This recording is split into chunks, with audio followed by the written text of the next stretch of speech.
This is Moonshine and Music with Joe Shelton. Wait a minute, that's me. Anyway, we're going to bring you some inspiring songwriters, musicians, and maybe some side challenges and other stuff around the music industry. So stick with us right now, because the show is coming your way. Woo! Moonshine and Music starts right now.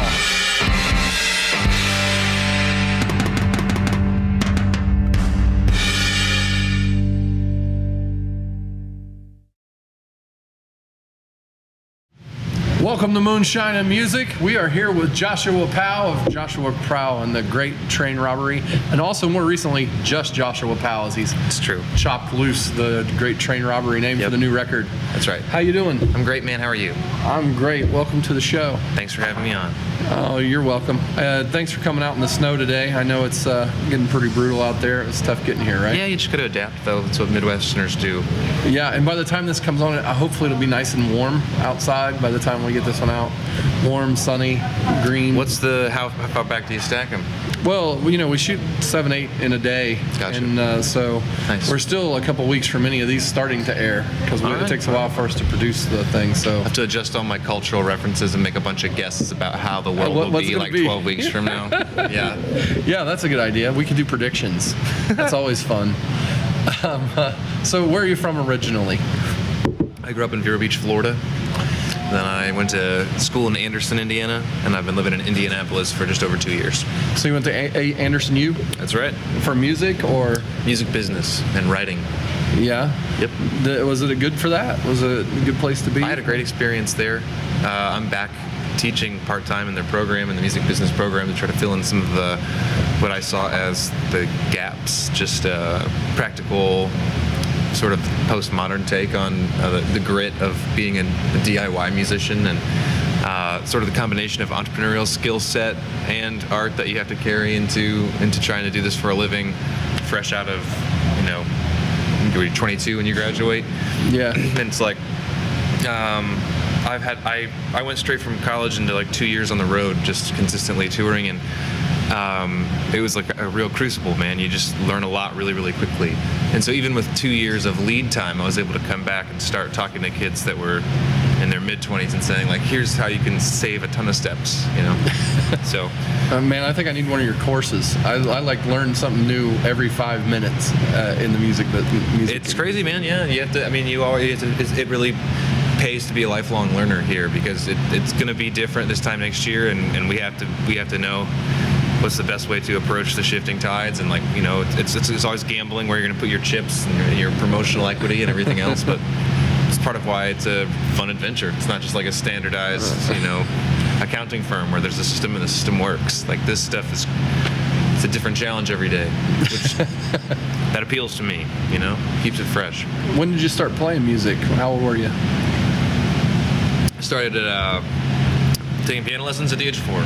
Then I had some punk bands through middle school, got into heavier bands in high school, and started doing under my own name sometime in college. What was your first band name?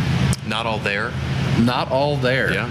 Love it. Punk rock trio. See, on the show here, we have a tradition of figuring out the first band names. There you go. We've had everything from like people who named their band inadvertently after like a movie. Yeah. And so like you go to search them up on the internet, you can't find them because all you see is the movie. Ungoogleable. Joshua Powell is also the name of a former Lakers player and a guy who murdered his family in Utah. So. And you have a tough time overcoming something like that because you're actually named that. Yes. Yeah. Didn't pick it as a brand. No. It's not like you picked it as a name. Mom did. Yeah. Yeah. Thanks, Mom. You come up with something for Google back in whenever, pre-Google days. Pre-Google days, truly. What motivated you to start wanting to do, live music or to be a musician, or was there a certain thing that happened or a certain show you went to, or?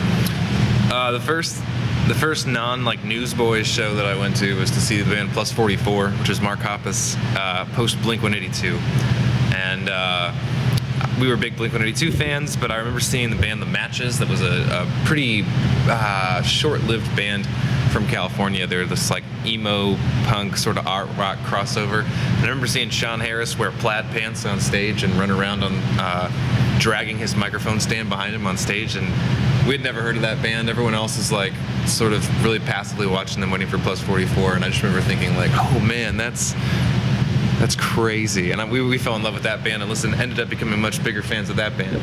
But to be honest, like love for music has always been like foundational for my upbringing. But I remember this time that my older cousins were in like a CCM praise and worship band, and they came through town and played at our church on like a Saturday night coffee shop. And if you're a kid, your older cousins are like the coolest cats in the world, right? And I was just like a typical Star Wars middle schooler, you know, and those were most of my interests. And I was like, oh damn, these guys are cool. They're all talking about guitars and they're all playing music. And so I like went around my house and pulled out all the music paraphernalia to make it look like I was also into music. But I actually caught the bug when they were there that weekend. I'm like, shit, I gotta get out there and start playing. So that's pretty cool. Started in 8th grade, man. In 8th grade, I decided this is what I was going to do for like my life, and I was like, that's right. Well, that's really cool. Yeah, it's great. So, what's the, I know, like, as I, listened to your music far before we met, which I think we met a couple weeks ago. Yeah, in the flesh. And, but you've had some varying success online with, amounts of streams and things for songs and stuff. And I mean, that's really cool. Probably Thanks. One of the bigger artists in the Indianapolis area. We're working to be. And, what about it do you think caught? What about your music catches with people, makes them go, I'm going to listen to this over and over again? Oh, man. Well, that's fair. It's kind of you to say. Thank you very much. The only part of it is the music. Part of it is I definitely have given myself to the craft. Like my entire life is built around trying to make good art. And so it's all really honed. There's no songs that I just kind of crap out and put out. I work on them forever and ever. So there's always attention to detail there. But there's a ton of people who are more talented and write, more like commercially viable songs than I do or anything like that.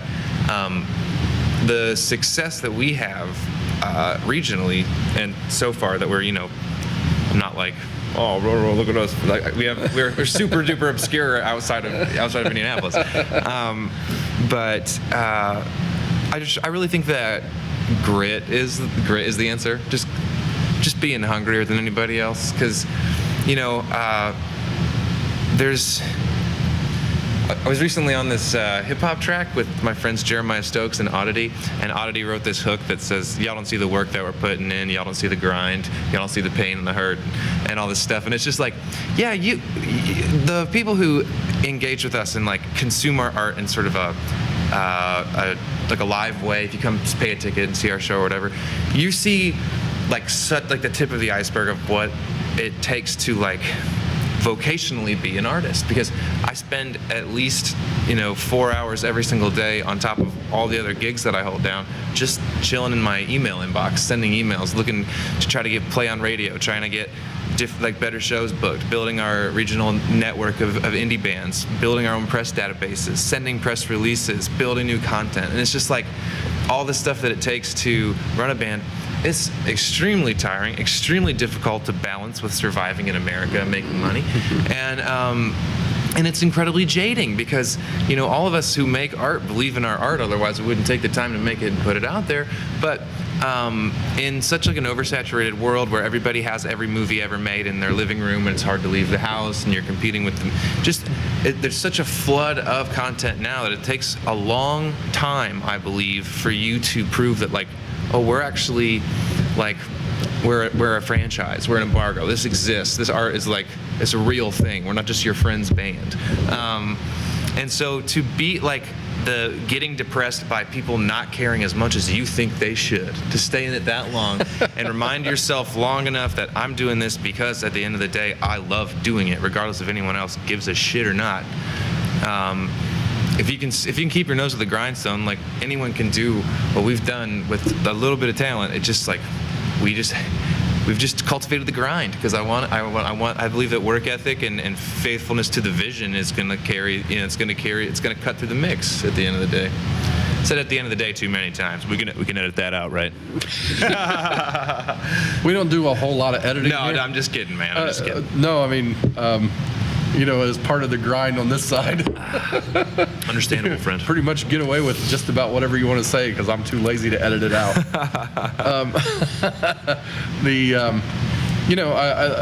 There was a lot of interesting tidbits in there. People don't see what goes on to get like one gig.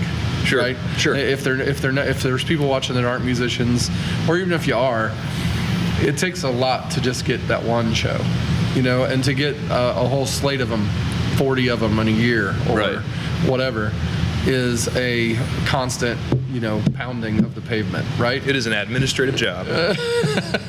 And so, I really, having done the same kind of thing myself, I really have a lot of respect for all that Cheers, work man. that you go through. I mean, just seeing some of your stuff and where it comes and goes, I'm just like, okay, that's awesome, man. Thanks, How do I do X? Yeah. Like, I want to sit here for like an hour and like pick your brain about which press outlets are you talking about? Yeah, dude. I mean, it's like hardcore. Well, we all gotta help each other. It's like hardcore the back end stuff. Yeah. And then that's not the fun stuff per se. The fun stuff is like, last night I played a show in Broad Ripple. That Great. was fun. Where'd you play? I played at Books and Brews. Oh, right on, right on. Cool. So, but the show is the fun part. The like figuring it out. That's Yes. the stuff that is really hard. And that's This part's also fun too. This part's fun too. doing the show. Yeah. I love doing the show because I get to meet you guys. It's cool, man. And I don't know if you've seen the open to my show, but a lot of it is that I was inspired by all you guys and all the songs that people write. Yeah. Around Indianapolis or around wherever I've been touring and playing. And I was just like, we have to get some of these guys in front of people. Sure. Any way we can. So I really appreciate you doing the show. Cheers, man. What tunes are you going to do for us? I'm suspecting something off the new Joshua Powell How many record. tunes is it? Two. Yeah, We'll put one in the show. Great. For those watching, and then they should watch Moonshine Moments. That's going to be a new segment that we do where we just put together a music video for the other one. Cool. It's just like a live music video. It's going to be called Moonshine Moments. Nice. I like it. You gotta get the real alliterative brand going. We do. Yeah. And we have another I thing appreciate coming up that that's attention to detail. we're gonna alliterate on. You don't have a pastoral background, do you? Me? I don't know if it's pastoral. I did live across from a farm. Okay. Like I meant more so ministerial. Preachers love to make the alliterative. It's always 3 points. There might and be they some all of that. start My with, grandmother was a minister. There, it's in your blood, man. So, It's in your blood. I know that when you we were on Indie In Tune a couple weeks ago, and I Yes, know you indeed. said that you had played in a lot of Christian groups. I led worship in Carmel this morning. So Yeah. yeah. I grew up playing in like a gospel band that toured around, and I really got my start playing simultaneously bass in this punk band and bass in the church youth group band. So my brother and I sat next to each other in church since the age 2 and sang harmonized hymns and stuff. So yeah. Well, I have this old guitar that my grandmother gave me because she played worship songs. Cool. And it's it's a piece of junk. It doesn't work anymore and Sure. stuff. But I just keep it because it's it was hers. History, man. And I never learned to play guitar at that point. But when she gave it to me, I janked around, but I wasn't Sure. I don't know, for whatever reason, capable. I was a teenager. But the whole worship band thing was what she was trying to encourage in me. It didn't stick for me. Yeah. But music did. So Yeah. Well. I when you were talking about that playing in those groups, I mean, I saw many of them. Yeah. You know what Yeah. I mean? So it's just a lot of fun with all the different kinds of music and the way that it weaves through people's souls. So Music's the most exciting thing in the world, man. It's all different types of it. It's exciting. And if you think you don't like something, it's usually your fault. Like you didn't listen hard enough. Right? Yeah, you didn't approach it on on its terms. On its own terms. There's a lot of people that worked on it, and there's a lot of people who like it, and like get in the headspace to see what they found in it. And it doesn't have to be your favorite thing, but don't be an asshole. Well, on that, let's have you come up and play some songs. How Great. about it? Yeah, sure. We're going to be right back with Joshua Powell right here on Moonshine and Music. Gonna play a tune. My band and I put out a new record just about 3 weeks ago now. It's called Psychotropic, and this is the last song they're from. It's called Chakra Number 6. I'll let you all in since it's an intimate audience tonight. I'll let you in on a little secret. Some behind the scenes Easter egg Joshua Powell type shit. I like to build in those little, because I grew up as a Star Wars fan and still am, there's so many, that term Easter eggs, little hidden secrets that are just there for the real fans to find, I think those are so exciting. And I think that we have very few people that are willing to scripturally annotate my work as of now.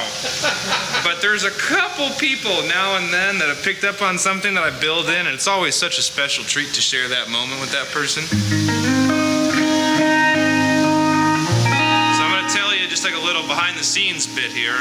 I don't know if it'll endear me or the opposite, but the way that I originally wrote this song, it was called Sixth Chakra. And then I had this idea to, there's so many elements of an album's packaging, the way that the cover looks and the way that the track listing is and the way that the credits are written and the way, just because there's sort of a standardized template of design when you're going through the online, build your album thing. And I thought, man, for years, every record I've ever made, I tried to make look professional. I tried to make it look real. And what I thought was real was standardized. So I want this to look like it's in Target, not because I love Target, but because I was I want it to look like it's good enough to be sold in Target. And then on this new record, I was a little bit who gives a shit? It's not going in Target. So I thought, how do I want to make the back of it look, and what kind of text do I want to use, and should I be concerned with whether it looks like it's according to the brand, or just be I like it this way. So I was thinking about how I wanted to capitalize the words on the back of the record, and I thought, these song names don't have to be just regular grammatically correct song names, because this is art, so it's completely arbitrary, and those guidelines are completely made up, and I can call it whatever I want to call it, and I can even change the name later if I feel like it. It's my thing. And so I called this song Sixth Chakra, and then when I was writing out the album credits, I wrote chakra, lowercase c, and then number 6, and I was people will see that, and they'll probably call it Chakra Number 6. But I mean it to be Sixth Chakra. I just like writing it that way. Until I started performing it, and I caught myself saying, this is called Chakra Number 6. And I realized I'd introduced the song both ways, and that because it's written in an untraditional way on the album, the song doesn't really have a scriptural name. It's not a for sure this or the other. And so I've just kind of been doing this little social experiment in a small way, breaking down all the elements that make up what we call music, especially commercialized. And it's you know what? I don't know what this song's called. Other people are going to think that they know what this song's called, and they won't be right because I haven't made up my mind yet. Record's already out. I don't know how I want to say the name of this song yet. I'm beta testing it. So this song is called... Get that there? No, it's got the word 6, the letter 6, the number 6, the word chakra. The idea of chakras, the energy of chakras, goes like this.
but you won't see the score.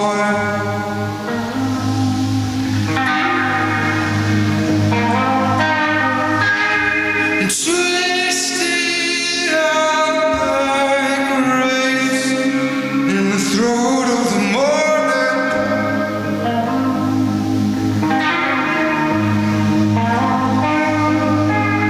The remnants of gloom in unfamiliar rooms.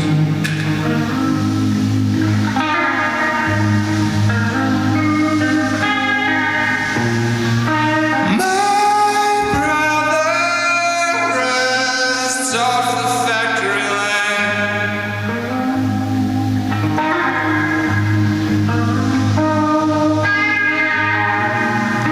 And the breakdown fires of middle age.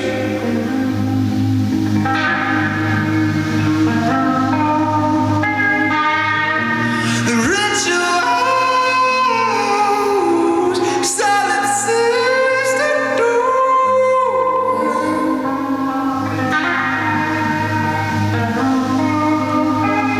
I wish I were a faith healer.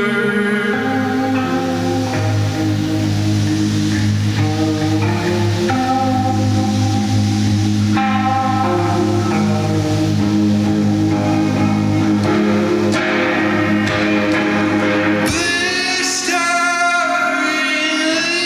perished without any warning.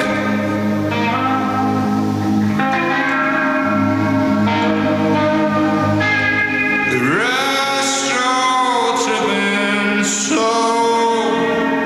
I wonder if you know.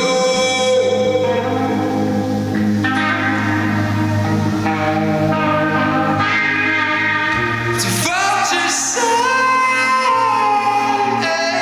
what calories gone and forgotten.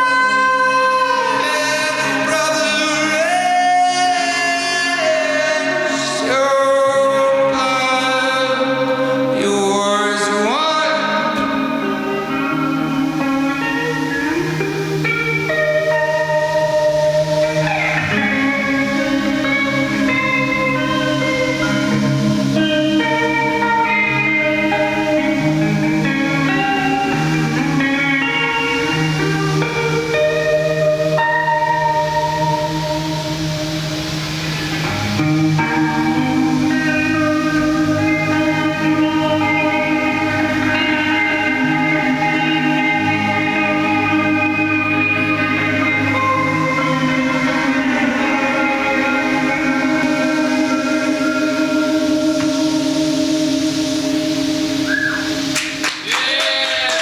Thank you, everybody. I'm Joshua Powell. Moonshine and Music is a presentation of Notlehs Entertainment. Copyright 2019, all rights reserved. Our producer is Joe Shelton. Our cameraman, grip, and stunt double is Brent Lee Smith. On cameras and all sorts of other stuff, Bailey Shelton. And our staff guru is Brent Schlemmer. Join us each Sunday for more episodes of Moonshine and Music.